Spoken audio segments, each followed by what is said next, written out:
Dumelang. Greetings, sanbonani. Niyaphila, guys. Ngiyazama mina. We're surviving, eh? We're surviving. Taking each day at a time. Guys. Okay, guys.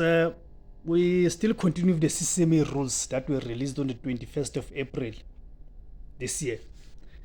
And in the previous video, we dealt with chapter 1.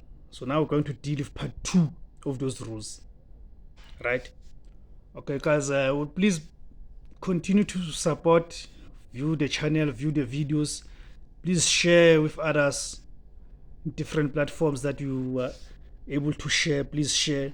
Please subscribe. At the bottom of the video, there's a subscribe option. Please subscribe to the channel. Let's make it bigger. Let's spread the message. Let's spread the knowledge. Let's empower each other, guys. Let's empower each other. It's very important that we share this knowledge so we know people are empowered. They know what to do when they're confronted with certain situations. You know? Okay. So, let's delve into it. Part 2. Conciliation of Disputes. How to refer a dispute to the Commission for Conciliation. Right? Number 1. A party must refer a dispute to the Commission for Conciliation by delivering a completed prescribed LRA Form 7.11, which may include the Commission electronic referral, electronic online portals. Right? Number 2. When referring a dispute by means other than the official Commission electronic referral online portals as set out in Schedule 1, the referring party must attach to the referral document written proof in accordance with Rule 6 that the referral document was served on the other parties to the dispute. Right? In a situation where you're referring the matter, you must provide the proof to the CCMA that you sent the copy to your employer. In this case, you've got a dispute with your employer. B. Must attach to the referral document an application for condonation if the referral is referred after the relevant time limit has expired. Guys, condonation is whereby normally, case of unfair dismissal, the time is 30 days. Right? Must refer it within 30 days. So let's say that time has lapsed. So you need condonation. You must apply for condonation for the CCMA to entertain your matter. Why are you explaining why it is late? Why must they entertain your application although it is late? That's what we call condonation, guys. Number 3. Despite Rule 10, Sub-Rule 2B, where a referral has been referred out of time and if condonation has not been attached to the referral, the Commission will decide whether the condonation will be determined at a hearing or by written submissions received from the parties. When must the Commission notify parties of a conciliation or facilitation? 1. The Commission must notify the parties in writing of a conciliation hearing at least 7 days prior to the scheduled date in matters relating to Section 64, Section 65 2A, or Section 189A8 of the Act. B. 14 days prior to the scheduled date in the case of any other matter. Right? Number 2. Despite Sub-Rule 1, the Commission may give the parties a shorter period of notice if the parties have agreed or reasonable circumstances require a shorter period. I mean, these rules can be flexible, right? 3. An additional 7 days must be provided if a notice of conciliation in terms of this rule is sent by registered mail only. 12.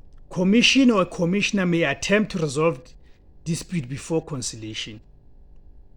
Take note of that one, guys. It's very important. The commission or a commissioner may contact the parties by telephone, or other means prior to the commencement of the conciliation in order to attempt to resolve the dispute. 13. What happens if a party fails to attend a conciliation? 1. If a party fails to attend or to be represented as contemplated in Rule 25 1A, the Commissioner may continue the proceedings, B. Adjourn the conciliation to a later date within the 30-day period, or C. Conclude the proceedings by issuing a certificate that the dispute remains unresolved.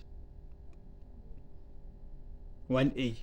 In the event that the dispute relates to Section 64 of the Act, picketing rules must be established before a certificate of non-resolution is issued, unless a party provides a signed picketing rules agreement as required by Section 69 6A of the Act.